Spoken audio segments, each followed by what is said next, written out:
Hello बच्चों। आज हम जो है आपको बताएंगे इस लेक्चर में आयोनाइजेशन एंथैल्पी के विषय में, या आयोनाइजेशन पोटेंशियल भी करके दिया हुआ है। तो अब ये आयोनाइजेशन एंथैल्पी, आयोनाइजेशन पोटेंशियल की आज हम चर्चा करेंगे इस लेक्चर में। और आप लोग देखिएगा ध्यान से और आपको समझ में भी आएगा। तो अब देखिएगा, मैं पढ़ाने जा रहा हूँ आपको क्या, आयोनाइजेशन पोटेंशियल या आयोनाइजेशन एंथैल्पी। तो ध्यान से देखिएगा। देखिए, आयोनाइजेशन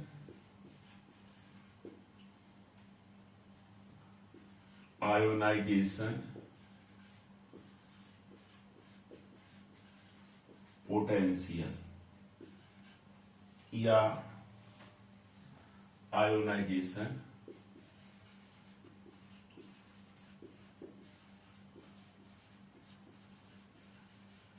एंथैल्पी, ये हमारा टॉपिक है ना। तो आप देखिएगा, इसको समझने के लिए सबसे पहले मैं देखिए फिगर्स के माध्यम से समझाऊंगा तो आपको जल्दी समझ में आ जाएगा। सबसे पहले ये देखिए कि जैसे कोई आइसोलेटेड, जैसे यम हमने मान लिया, यम है, ये यम क्या है आपका, आइसोलेटेड आइसोलेटेड आइसोलेटेड है और गैसियस एटम है।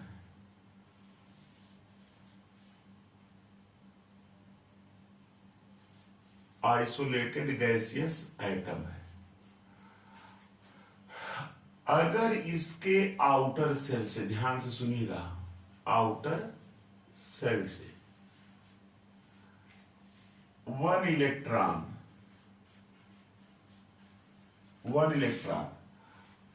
अगर रिमूव करेंगे, कितना इलेक्ट्रॉन, वन इलेक्ट्रॉन रिमूव करेंगे इसके आउटर सेल से, तो जो एनर्जी रिक्वायर्ड होगी, याद रखिएगा, एनर्जी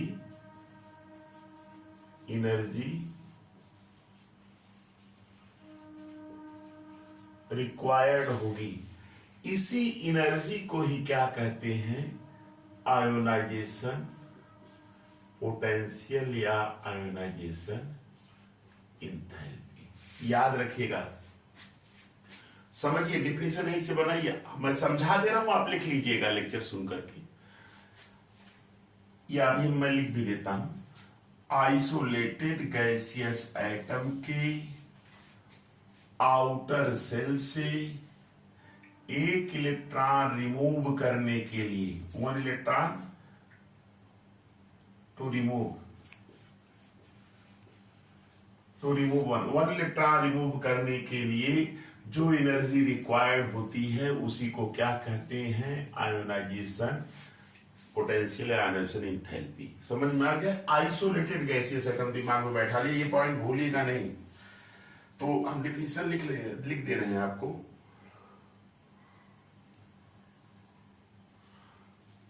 यहीं पे लिखते हैं, the energy required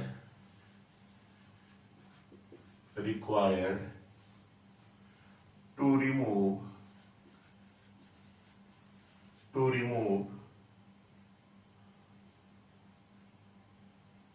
one electron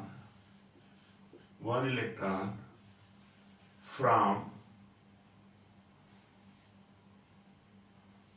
outermost cell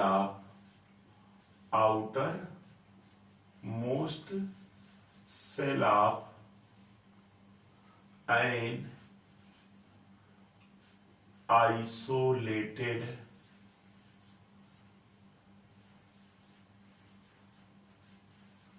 gaseous atom. The energy required to remove one electron from an outermost cell of an isolated gaseous atom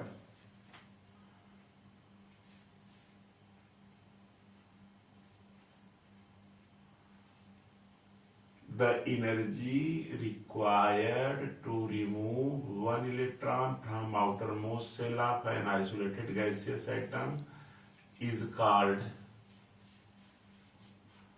उसको क्या कहते हैं, आयोनाइजेशन पोटेंशियल या enthalpy.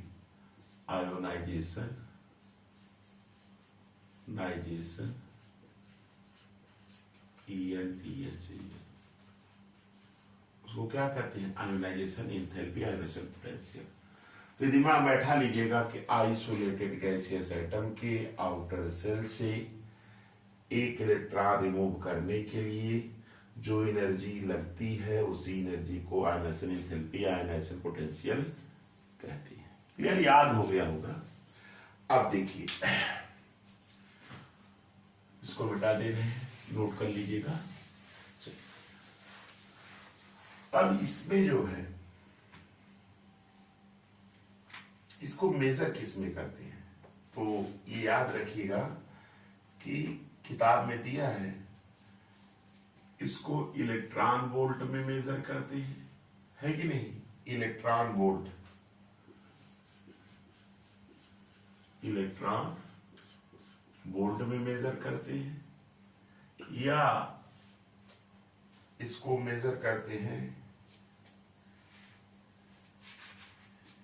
Kilo joule, kilo joule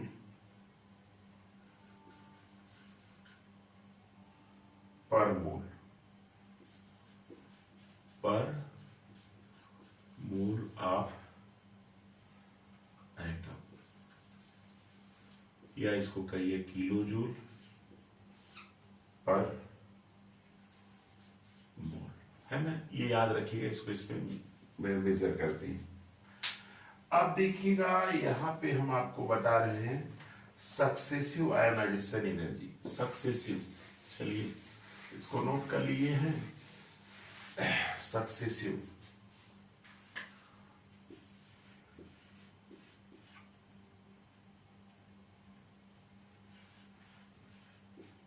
successive ionization potential,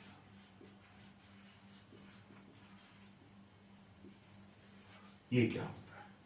topic हम यही पढ़ रहे हैं, सक्सेसिव। जैसे देखो, अगर एक यम है आइसोलेटेड गैसियस एटम, ये गैसियस एटम है, आइसोलेटेड है, अगर इससे एक इलेक्ट्रॉन हमने निकाला तो ये क्या बनेगा? यम प्लस बनेगा। यहां जो रिक्वायर्ड एनर्जी होगी वह क्या होगी? I1। इसी तरह से M प्लस से अब निकालेंगे एक इलेक्ट्रॉन, ये क्या बनेगा? M डबल प्लस बनेगा। इसको आयोनाइजेशन Y2 कहेंगे। इसी तरह से अगर M2 प्लस है, इससे इलेक्ट्रॉन निकालेंगे एक, तो ये I3 बनेगा, M ट्रिपल प्लस फॉर्म होगा, होगा कि नहीं? तो ये याद रखिएगा, चाहे इसको ऐसे लिखिए, चाहे इसको आप ऐसे लिखिए, M arrow M plus plus E I1, है कि नहीं? या M plus arrow I2 M double plus plus E, ऐसे लिख सकते हैं, या M double plus arrow I3 M triple plus plus E। चाहे ऐसे लिखिए चाहे ऐसे, दोनों एक ही चीज है। तो अब देखिए, ये आपका थर्ड आयोनाइजेशन पोटेंशियल होगा, ये सेकंड और ये फर्स्ट। याद रखिए, जैसे जैसे इलेक्ट्रॉन निकालते जाएंगे वैसे वैसे न्यूक्लियस का अट्रैक्शन क्या होगा? बढ़ता जाएगा। तो ये आर्डर देखिएगा, ये होता है I3 हमेशा ज्यादा होगा किससे? I2 से, और I2 ज्यादा होगा किससे? I1 से। ये याद रखिएगा, सक्सेसिव का मतलब ये होता है कि 3 इलेक्ट्रॉन निकालने, जैसे एक निकाले फर्स्ट आयोनाइजेशन एंथैल्पी, 2 निकालेंगे सेकंड, ये 3 निकालेंगे थर्ड, इसी को इधर करेंगे तो प्लस हो जाएगा, है कि नहीं? तो ये याद रखिएगा कि जो थर्ड आयोनाइजेशन एंथैल्पी होती है उसकी वैल्यू क्या होती है? हमेशा ज्यादा होती है। ठीक है, तो इसको नोट कर लीजिएगा।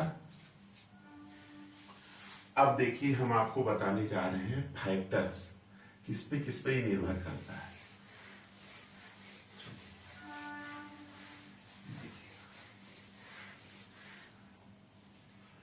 हम बताने जा रहे हैं किसको?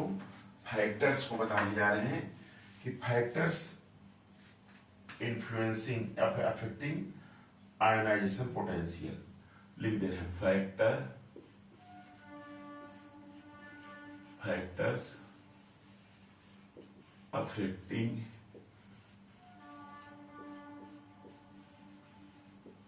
आयोनाइजेशन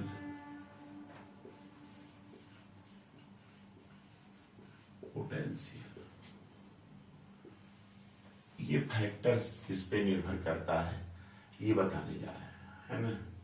तो अब बेटा देखिएगा फैक्टर्स में पहला फैक्टर क्या है, समझाते भी चल रहे हैं साथ में, ठीक है जल्दी होगा। पहला फैक्टर है एटॉमिक रेडियस। एटॉमिक रेडियस, ध्यान से सुनिएगा, एटॉमिक रेडियस पर कैसे निर्भर करता है। याद रखिएगा ionisation potential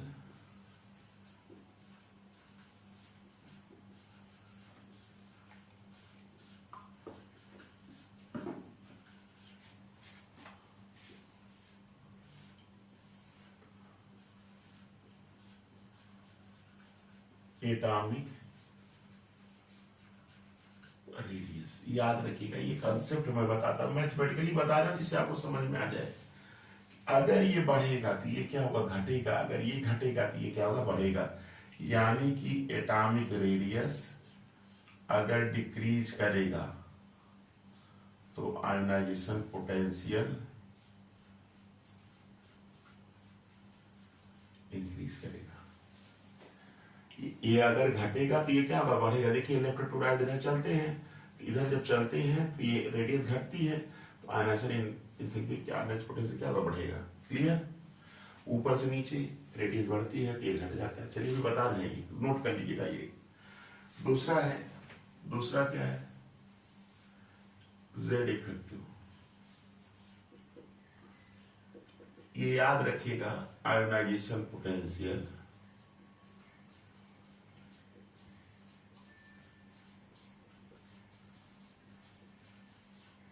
directly proportional to Z effective. याद रखिएगा अगर जेड इफेक्टिव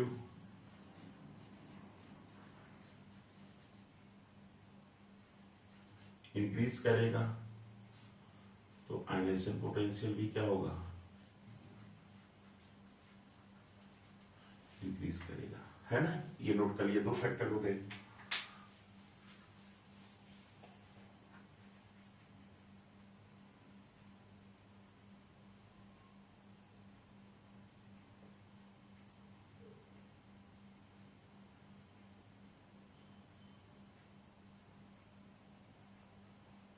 इसको नोट कर लीजिएगा। चलिए तीसरा फैक्टर बताने जा रहे हैं, किस पे निर्भर करता है।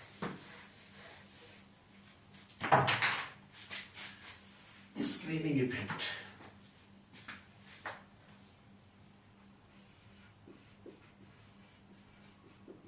स्क्रीनिंग इफेक्ट का, स्क्रीनिंग इफेक्ट ये तीसरा है।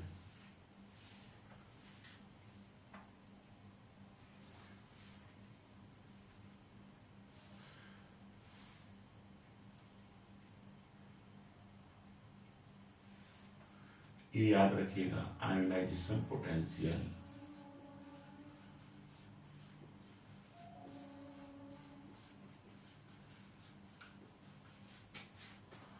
इनवर्सली प्रोपोर्शनल टू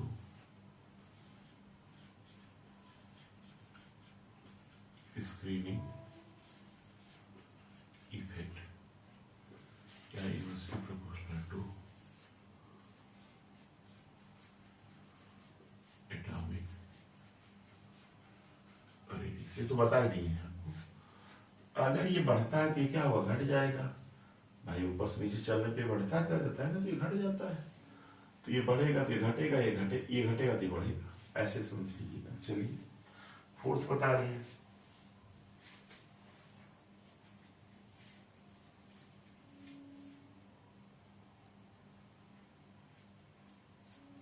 इसको नोट कर लीजिएगा। चलिए फोर्थ फैक्टर क्या है, फोर्थ फैक्टर आपका है shape of orbitals, shape of orbitals. Shape of orbitals की बात करते हैं तो ये है आपका फोर्थ। इसमें याद रखिएगा the ionisation potential decreases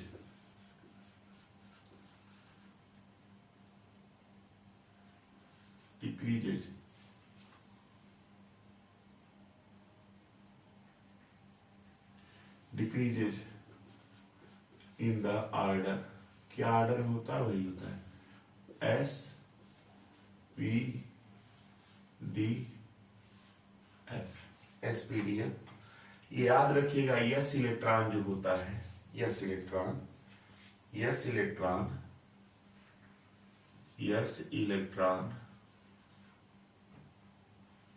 are more tightly held. ये वजह होता है ना, मोर टाइटली होता है, मोर टाइटली हेल्ड। न्यूक्लियस के नदी इसमें अट्रैक्शन ज्यादा हो, इसलिए इसका ज्यादा हो जाएगा। तो ये ऐसे लिख लीजिएगा। अब देखिए एक और बता दे रहे हैं आपको,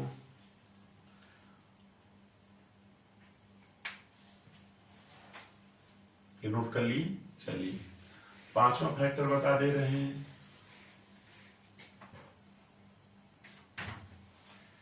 इलेक्ट्रॉनिक कन्फिगरेशन।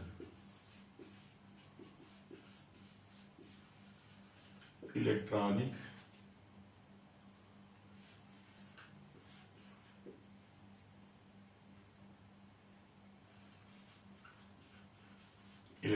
कन्फिगरेशन। याद रखिएगा अगर एलिमेंट है, अगर उसका इलेक्ट्रॉनिक कन्फिगरेशन NS2Np6 है तो ये मोर स्टेबल होगा। मोर स्टेबल होने से इसका क्या होगा? हायर वैल्यू होगा आयोनाइजेशन पोटेंशियल का। ये लिख लीजिएगा, ये पांचवा फैक्टर है। इसके बाद जो है छठा फैक्टर और लास्ट मैं बता दे रहा हूं, stability of half filled and full filled orbital. छठा फैक्टर स्टेबिलिटी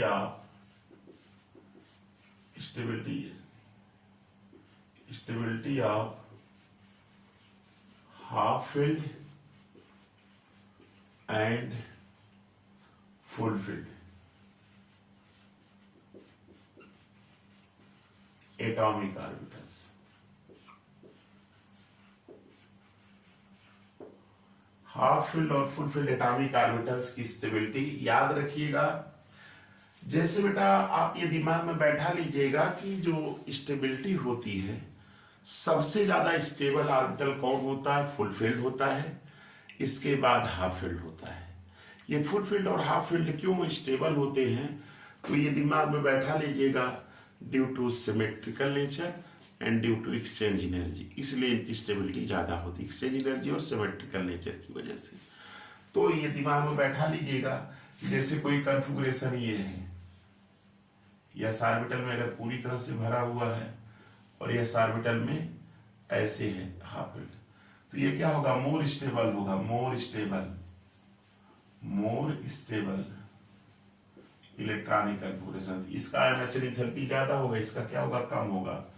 जैसे ऐसे है पी में, ये अगर फुल फील्ड है तो इसका सबसे ज्यादा होगा, है कि नहीं? और ये हाफ फील्ड है तो इसका इससे ज्यादा होगा। और अगर कोई ऐसा ऑर्बिटल है तो ये याद रखिएगा सबसे ज्यादा इसकी होगी, इससे ज्यादा इसका होगा, इससे। ये ऑर्डर देखिए यही होगा, ये हाफ फील्ड और फुल फील्ड। तो ये आपका स्टेबिलिटी ऑफ ऑर्बिटल्स भी जो है half field full field nature भी प्रभावित करता है आयोनाइजेशन एंथैल्पी को, आयोनाइजेशन पोटेंशियल को। क्लियर? ये नोट कर लिए हैं। अब हम इसका वेरिएशंस बता दे रहे हैं। तो ये आपका खत्म हो जाएगा, है कि नहीं। फिर इसके एक्सेप्शनल क्वेश्चन की चर्चा अगले लेक्चर में हम कर देंगे। तो ये नोट कर लिए हैं, चलिए ठीक है। तो अब इसका वेरिएशन नोट कर लीजिएगा इसको। अब देखिए हम पढ़ा रहे हैं आपको वेरिएशन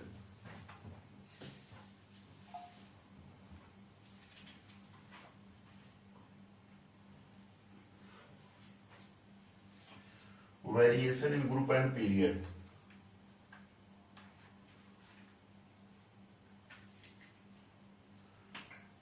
वेरिएशन इन ग्रुप, अगली हेडिंग है variation in group and period. Variation in group and period, है ना। तो देखो डायग्राम से इसको समझाना है, आपको समझ में आ जाएगा। देखिए ऐसे बेटा हम कहां चलते हैं, ऐसे ऐसे हम कहां चलते हैं, ऐसे देखो हम कहां चलते हैं, ये हम लेफ्ट टू राइट चलते हैं। और ऐसे बेटा हम पीरियोडिक टेबल में ऐसे भी चलते हैं, टॉप टू बॉटम। हम बना के समझा दे रहे हैं, डायग्राम खुद ही लिख लेंगे, आप याद भी हो जाएगा, हमने सब लिख भी देंगे इसमें रीजन। ये L to R, left to right, कहां चल रहे, पीरियड में। थोड़ा सा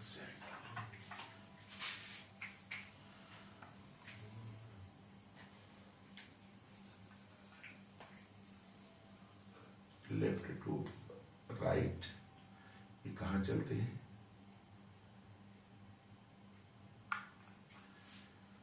ध्यान से देखिएगा। लेफ्ट टू राइट हम कहां चलते हैं, पीरियड में। और टॉप टू बॉटम कहां चलते हैं, ग्रुप में। ये देखिए ग्रुप में, ये ग्रुप हम लिख दे रहे ग्रुप, ये ग्रुप में हम कहां जा रहे हैं, टॉप टू बॉटम, है ना। अब बेटा ध्यान दीजिएगा, लेफ्ट टू राइट पीरियड में चल रहे हैं, तो ये देखिएगा इधर से इधर चलते हैं, तो ये दिमाग बैठा लीजिएगा।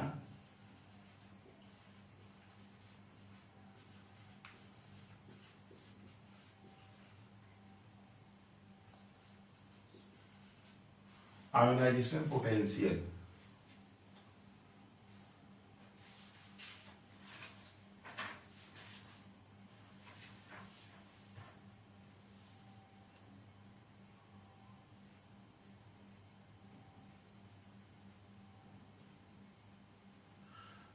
वो आयोनाइजेशन पोटेंशियल क्या होगा बेटा, ये आयोनाइजेशन पोटेंशियल इंक्रीजेज होगा,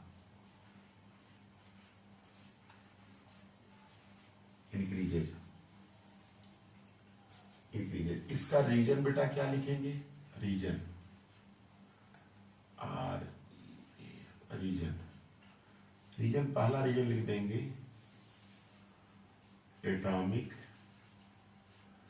रेडियस डिक्रीजेज।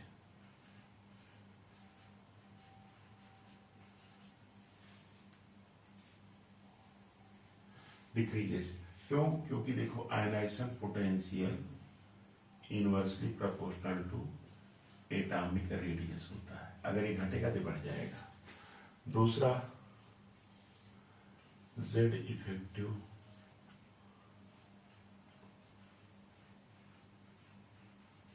इंक्रीजेज, ये जेड इफेक्टिव बढ़ता है, क्यों, क्योंकि आईपी डायरेक्टली प्रोपोर्शनल होता है जेड इफेक्टिव, है ना। ये दोनों रीजन समझ लिए हैं, ये होता है variation. Left to right period में चलेंगे तो आयनाइजेशन पोटेंशियल आयनाइजेशन एंथैल्पी क्या होगी, इंक्रीज करेगी। क्यों इंक्रीज करती है, क्योंकि एटॉमिक रेडियस डिक्रीज करता है, जेड इफेक्टिव इंक्रीज करता है। यहाँ बेटा आ जाइए इधर, टॉप टू बॉटम की बात अगर करते हैं ग्रुप में, तो याद रखिएगा आयनाइजेशन पोटेंशियल ये डिक्रीज करता है, डिक्रीज है। रीजन क्या लिखेंगे, रीजन पहला रीजन लिखेंगे एटॉमिक रेडियस इंक्रीजेज। दूसरा बेटा क्या लिखेंगे, नंबर ऑफ सेल्स इंक्रीजेज। तीसरा क्या लिखेंगे,